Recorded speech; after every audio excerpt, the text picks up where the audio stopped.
Bonjour à tous et bienvenue sur le plateau d'À la Source. Voici les titres que nous allons développer dans cette édition. À Rome, le pape François a présenté ses vœux au corps diplomatique du Saint-Siège.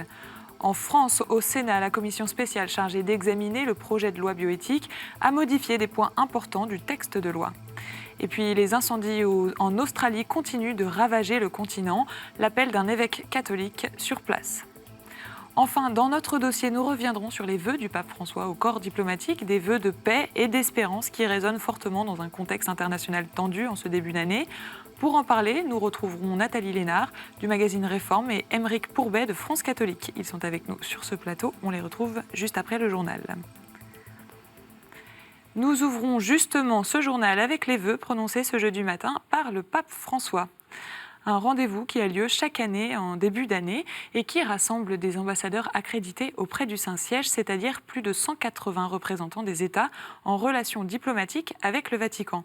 Pour François, c'était l'occasion de définir les grandes orientations et les grands défis du Saint-Siège pour 2019. Malgré un contexte international particulièrement tendu en ce début d'année, le Saint-Père a prononcé un discours dans lequel il invite à ne pas cesser d'espérer. Nous vous proposons d'en écouter un extrait. Un nuovo anno si apre dinanzi a noi e come il vagito di un bimbo appena nato ci invita alla gioia e ad assumere un atteggiamento di speranza. Vorrei che questa parola, speranza, che per i cristiani è una virtù fondamentale, animasse lo sguardo con cui ci addentriamo nel tempo che ci attende. Purtroppo il nuovo anno non sembra essere costellato da segni incoraggianti, quanto piuttosto da un inaprirsi di tensioni e di violenze. È proprio alla luce di queste circostanze che non possiamo smettere di sperare. E sperare esige coraggio, esige la consapevolezza che il male, la sofferenza e la morte non prevarranno e che anche le questioni più complesse possono e devono essere affrontate e risolte. La speranza è la virtù che ci mette in cammino, ci dà le ali per andare avanti, perfino quando gli ostacoli sembrano insormontabili. Nous y reviendrons plus longuement dans notre dossier tout à l'heure. Au Vatican, toujours, une tribune signée par 3 femmes membres de l'association Femmes du Vatican, qui a été fondée en 2016, dénonce les inégalités dont ces dernières sont victimes à l'intérieur de l'État pontifical. Elles appellent à plus de réciprocité. Dans l'actualité internationale également, la situation ne s'améliore pas en Australie. Depuis le mois de septembre, en effet, l'Australie est en proie à des incendies ravageurs facilités par des températures extrêmes et des vents très violents. D'après les dernières estimations, 26 personnes ont été tuées et plus de 8 millions d'hectares ont brûlé. L'Église appelle à une mobilisation nationale pour venir en aide aux populations. Nous avons recueilli le témoignage de Monseigneur Brian Mascord, l'évêque de Wollongong, un diocèse situé sur la côte sud du pays qui est particulièrement touché par les incendies. Il nous fait part de son message. People are upset and many people are angry where they've lost so much. A number of communities have been significantly destroyed is the only way to say it. So many homes have been lost. Their suffering is very real. And there is nothing you can actually say except be there with them. And we're trying to help them to recognize that presence of God in the people who are fighting the fires, who are standing with them in their grief, who are supporting them the best way they can when they can. That's where the presence of God is. And I think that's really important for us as a church to recognize and for us as a community to be that presence for people. We are all praying for the rain to come. That presence of God is not an angry God. Our presence of God is in those who are helping and supporting and caring for those who are in particular need at this point in time. God is with us. in all of what's happening. Retour en France, au Sénat, la commission spéciale en charge d'examiner le projet de loi bioéthique a adopté une nouvelle version du texte de loi. Cette version sera examinée en séance par l'ensemble des sénateurs à partir du 21 janvier prochain pour être votée le 4 février. L'article 1 qui instaure l'ouverture de la PMA aux couples de femmes n'a pas été supprimé. En revanche, son remboursement par la sécurité sociale en dehors des causes d'infertilité a été retiré du texte. De nombreux points importants ont également été modifiés, comme par exemple la suppression de la clause de conscience des médecins pour l'interruption médicale de grossesse. Et puis, autre point particulièrement sensible du projet de loi, la question du diagnostic préimplantatoire ou DPI, qui a été revu par la commission spéciale et qui a voté son extension à la recherche d'anomalies chromosomiques. L'Office chrétien des personnes handicapées est particulièrement sensible à cette dernière mesure et à ses enjeux. Les explications de Cyril Douillet, membre de l'OCH. Ce qui est étonnant, c'est que c'est une mesure qui est un petit peu un point d'achoppement dans la loi bioéthique, qui prête vraiment à... C'est un des sujets qui prête le plus à discussion. C'est Agnès Buzyn qui a mis le doigt sur quel est l'enjeu derrière tout ça. C'est l'eugénisme, c'est elle-même qui a employé ce mot. C'est-à-dire la possibilité finalement de sélectionner les embryons sains et d'éliminer les embryons porteurs de maladies et de handicap. Et la ministre a pointé du doigt le fait que ça commençait par la trisomie 21, mais qu'après ça pourrait être d'autres maladies. Donc on est sur l'ouverture d'une boîte de Pandore en termes de normalisation de l'enfant à naître par ce biais. On a l'impression qu'on peut basculer d'un côté ou de l'autre. À l'Assemblée, on avait l'impression que le sujet était refermé. Et là, au Sénat, de façon un peu surprenante, il revient à la surface. À mon avis, les choses vont continuer à rester un peu incertaines jusqu'au bout, parce que notre société oscille entre l'accueil de la personne différente, de la personne fragile, et sa marginalisation, voire son élimination. Et puis, en bref, au Québec, le diocèse de Saint-Jean-Longueuil se prépare pour l'installation de son nouvel évêque, Monseigneur Claude Hamelin, qui a été nommé par le pape François au début du mois de novembre. La célébration aura lieu ce vendredi 10 janvier à 18h30. Elle sera diffusée sur la chaîne Sel et Lumière. Enfin, pour conclure ce journal, nous vous emmenons en Belgique. Un goûter des rois pour des personnes âgées a été organisé ce mercredi par la basilique Saint-Martin de Liège. Un moment chaleureux qui a permis aux participants de retrouver la joie d'être ensemble. Le reportage de notre journaliste Gabriele Porometto. Une quarantaine de Liégeois se retrouvent ce mercredi dans la chapelle de la basilique Saint-Martin. En pleine période d'épiphanie, ils ont décidé de fêter et de prier ensemble. Nous pouvons bouger tout en restant assis. Oui, c'est ça notre force quand nous devenons plus âgés. C'est d'avoir la tête plus loin que nos pieds. Après la messe, ils s'apprêtent à croquer dans la galette des rois. Les retrouvailles entre amis de longue date se multiplient, un moment riche qui se lie à la vie chrétienne.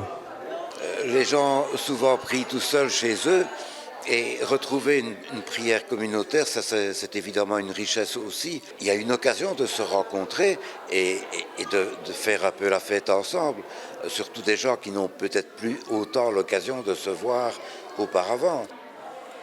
La galette est servie. Les personnes en profitent pour prendre des nouvelles des autres, une façon de lutter contre la solitude. Il y a des gens que j'ai retrouvés aujourd'hui que je n'avais plus vus depuis des années. Je crois que c'est très important d'avoir cet éclairage vers l'extérieur, de ne pas s'enfermer dans quelque chose. Parce que pour le moment, je n'ai plus l'occasion de beaucoup sortir, compte tenu de mes handicaps. Mais j'apprécie beaucoup l'amitié qu'on y rencontre. C'est la convivialité de se retrouver dans une tradition qu'il faut garder. Le roi et la reine de cette année ont été désignés. Pour ceux qui veulent retenter leur chance, ce goûter traditionnel qui dure depuis des décennies dans cette paroisse se répétera l'année prochaine. Voilà pour les actualités retenues ce jeudi. On retrouve maintenant la chronique du père de Buckler. Il nous parle cette semaine d'un rapport de l'Église en Belgique publié tous les 2 ans.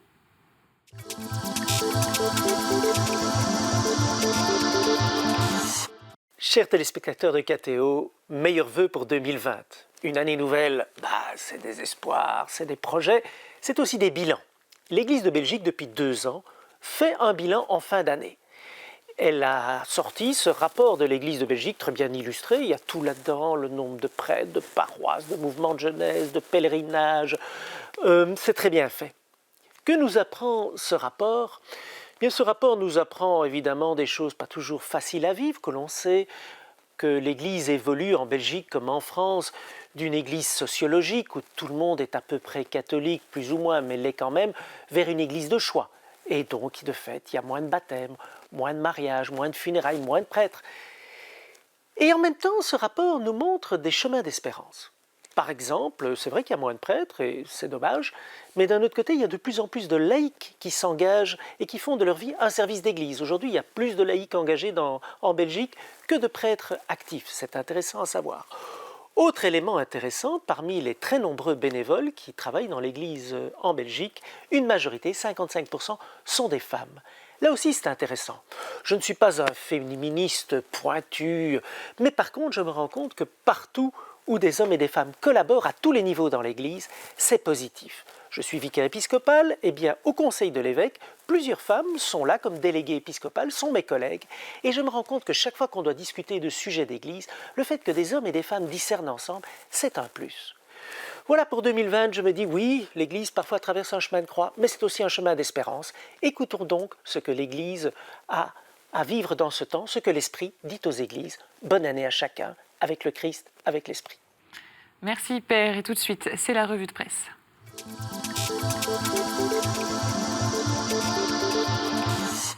Dans Réforme, cette semaine, vous nous parlez de la planète, un vaste sujet, Nathalie Lénard. Oui, absolument. On a essayé de montrer quels étaient les points d'attention, ce qu'on allait surveiller cette année comme à la fois zone de conflit et zone de meilleures nouvelles. Et puis on a eu la chance de rencontrer l'essayiste Jeremy Rifkin, américain, qui lui a des idées très particulières, très précises sur la façon dont on va sortir de la crise écologique.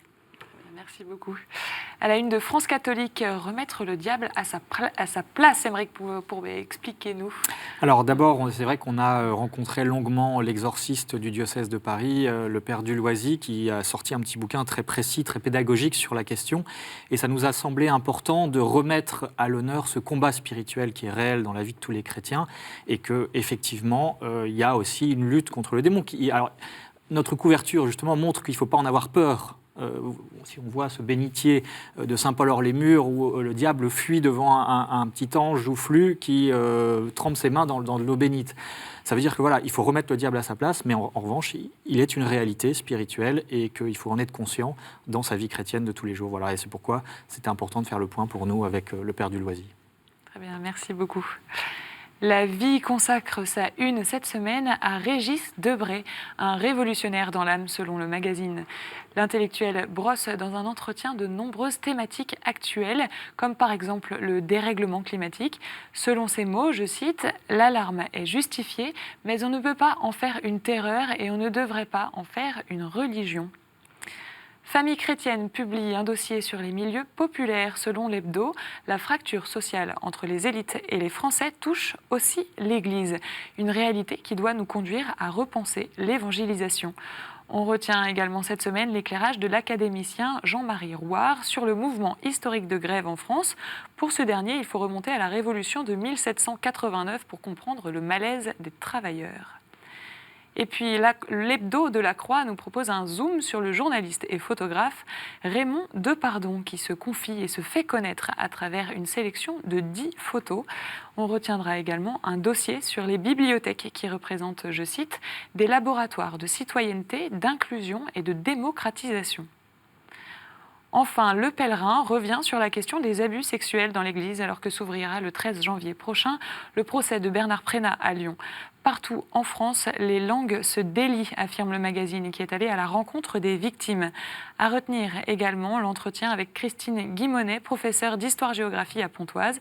Elle revient sur le profond malaise de sa profession. Voilà pour la revue de presse. Tout de suite, c'est le dossier.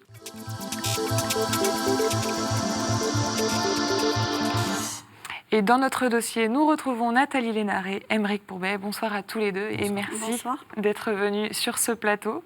Avec vous, on va reparler de ce message du pape François au corps diplomatique. Alors, il a fait un discours fleuve, un discours très long où il a abordé de nombreux thèmes du monde et nous allons en reparler. Tout d'abord, qu'est-ce qui a retenu votre attention dans ce discours du pape ? Alors moi, j'ai beaucoup apprécié ce discours de façon générale et notamment l'utilisation du terme de courage. Il a beaucoup insisté sur le fait qu'être chrétien, c'était être courageux. Et je trouve que c'est intéressant parce que je trouve que le courage est un mot qui est complètement dévoyé aujourd'hui. Je ne sais pas si vous avez remarqué, mais les gens aujourd'hui, au lieu de dire bonne journée, ils disent bon courage. Quelle que soit la situation de la personne, on est censé dans sa vie quotidienne être courageux, ce qui me paraît totalement faux, c'est pas comme ça que ça se passe et je trouve ça très intéressant qu'il mette en perspective à la fois l'espérance chrétienne, le chrétien par définition est celui qui témoigne de cette espérance et l'idée qu'il faut être courageux pour ça parce que d'être chrétien n'est pas une sinécure et que être chrétien, oui, c'est être courageux parce que c'est souvent aller à l'encontre d'idées dominantes ou contre des inégalités ou des injustices. Il faut avoir du courage pour rester dans l'espérance. Oui, j'ai trouvé ça vraiment fort. Très bien. Aymeric Pourbet. On rejoint le combat spirituel. Oui. Alors, vous avez dit que c'était un discours fleuve, c'est vrai, parce qu'en fait, c'est une coutume très attendue chaque année par tous les ambassadeurs qui sont à Rome, parce qu'en fait, le Vatican, qui est un État, le Saint-Siège, à travers la figure du pape, donne son regard à 360 degrés sur le monde, sur toutes les situations de conflit, globalement. Il n'y a pas que ça, mais il y a quand même les grands enjeux internationaux.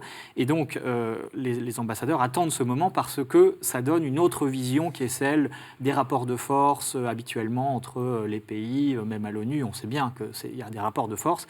Là, le pape prend de la hauteur et donc donne son regard. Donc c'est très attendu. Moi, ce que je retiens, il y a beaucoup de choses évidemment, mais c'est aussi que le pape cite l'incendie de Notre-Dame, en y faisant plus qu'une allusion, puisqu'il y a tout un paragraphe qui est consacré. Et ce faisant, il en profite aussi pour donner, je crois que c'est une des premières fois, sa vision de l'Europe, de ce qu'est l'Europe, de ses racines. Il dit que c'est très important de se référer aux racines de l'Europe. Et il cite notamment deux choses. Pardonnez-moi, ce sont des mots latins, mais il cite la pietas de l'Empire romain, c'est-à-dire le souci du bien public, du bien commun, et la caritas chrétienne. Voilà. Et il dit l'Europe, finalement, c'est l'alliage des deux. Et je suis très heureux de cette référence, finalement, à cette importance du bien commun qu'on oublie beaucoup dans toutes les situations, à l'intérieur même des pays, mais dans le monde aussi. Et donc voilà, cet alliage de la charité chrétienne, reliée à Dieu évidemment, mais qui se dirige aussi vers le prochain, et ce souci du bien commun qui animait les Romains, voilà, c'est ça l'Europe, nous dit le pape, et je crois que c'est vraiment une des premières fois qu'il va aussi loin dans ce détail. On avait coutume de dire le pape ne s'intéresse pas à l'Europe ou alors à ses périphéries. Là, il va quand même au cœur du sujet, et je trouve ça très intéressant. Alors, je vous en prie. Oui, non, j'allais dire, moi, un autre point qui m'a beaucoup intéressée, c'est l'accent mis sur les jeunes. Et j'ai trouvé la place qu'il faut leur accorder, surtout dans toutes les questions écologiques. Et aussi le fait qu'il insiste beaucoup sur l'éducation, puisqu'il va y avoir une grande rencontre sur le thème de l'éducation. Et moi, je trouve que c'est vraiment intéressant qu'il s'empare de ce sujet parce que je pense que beaucoup de choses qui nous arrivent sont liées à l'éducation et notamment au fait que de plus en plus, on éduque les enfants dans la toute-puissance, l'enfant roi, et que ça a des conséquences très importantes sur quantité de sujets, par exemple sur la violence. Par exemple, sur la façon de gouverner, sur l'idée que les gens ne connaissent plus ni frustration, ni limite, et que je trouve intéressant qu'ils remettent au cœur aussi cette idée de combien l'éducation, il en parle pour le monde entier, est importante. Alors, vous l'avez dit tous les deux, le pape prend du recul sur de nombreuses situations. Il brosse quand même un large tableau de l'actualité, etc. Il s'adresse au corps diplomatique. Cette parole est très attendue. Est-ce qu'elle sera mise à profit, selon vous ? Je crois pouvoir dire par l'expérience, même s'il a été bref, que j'ai eue des milieux justement du Vatican et des ambassadeurs qui gravitent autour, qu'elle est attendue et elle provoque la réflexion, elle suscite justement parler d'éducation dans les rapports internationaux, à part le Saint-Siège, il n'y a personne pour le faire. Donc voilà, il faut être clair. Et quand le pape dit il faut à la fois regarder les choses telles qu'elles sont, donc avec réalisme, mais aussi, vous le disiez, avec espérance, eh bien justement, l'éducation, c'est une vision à long terme. On n'a pas souvent l'habitude d'envisager les choses à long terme. Quand il s'agit des États, on pense plutôt à la réélection suivante. Bon. Là, voilà, le Saint-Siège montre une direction qui est celle de l'éducation, qui concerne finalement tous les pays, que ce soit les pays du tiers-monde, que ce soit les pays occidentaux. Enfin, on voit bien effectivement les problématiques auxquelles ça renvoie. Et donc, je crois que vraiment le Saint-Siège est dans son rôle de ne pas se préoccuper de donner raison à tel ou tel pays dans tel ou tel conflit, d'appeler au dialogue, d'appeler à la responsabilité, mais aussi à se soucier des vrais enjeux. Et les vrais enjeux, c'est effectivement d'abord celui de l'éducation, par exemple. Et c'est d'autant plus, je trouve, intéressant qu'il n'est pas dans une position, comme vient de le dire Aymeric, de défense d'un pays ou d'intérêt d'un pays. Lui est une des rares personnalités à se situer au niveau mondial et de parler en effet de dialogue. J'ai trouvé aussi très intéressant qu'il parle des conflits gelés, ces conflits qui à un moment donné dans l'actualité on parle que d'eux et puis tout d'un coup ça disparaît parce qu'une actualité chasse l'autre, il les cite.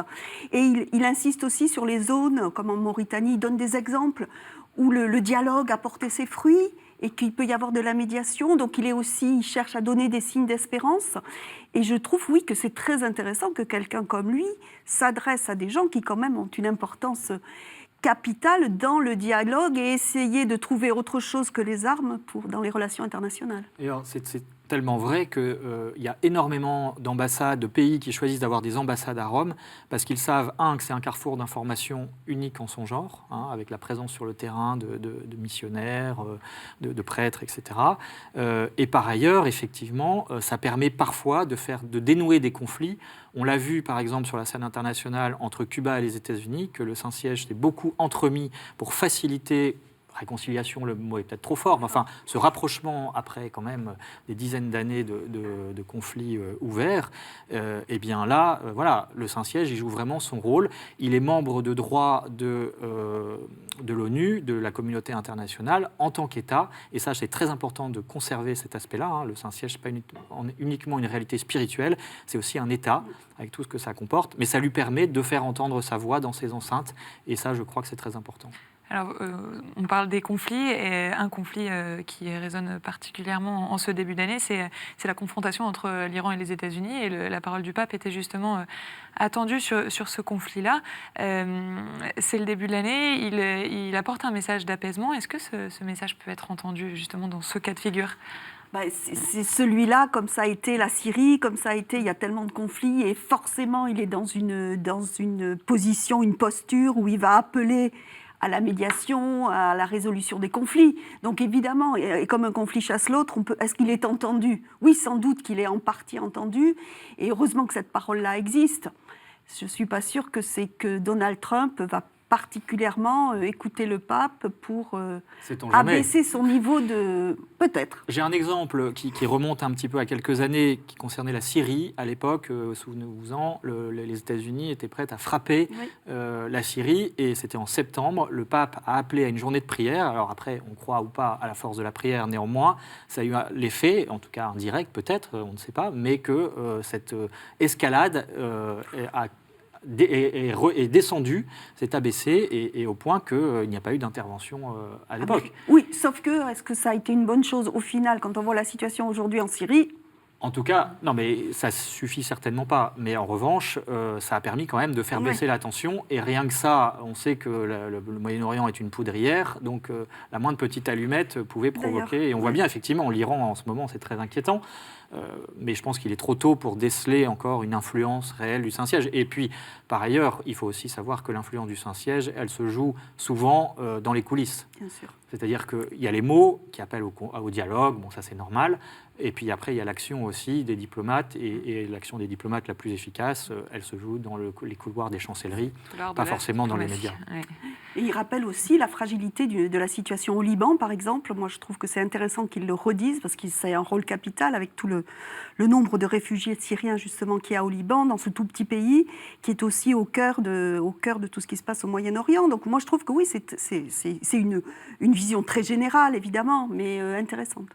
Alors, il a rappelé beaucoup des enjeux de la situation internationale. Il a notamment rappelé qu'il avait signé il y a moins d'1 an ce document sur la fraternité humaine à Abu Dhabi.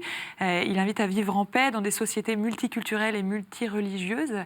C'est vrai qu'on en a parlé. Il a une parole forte en tant que chef religieux.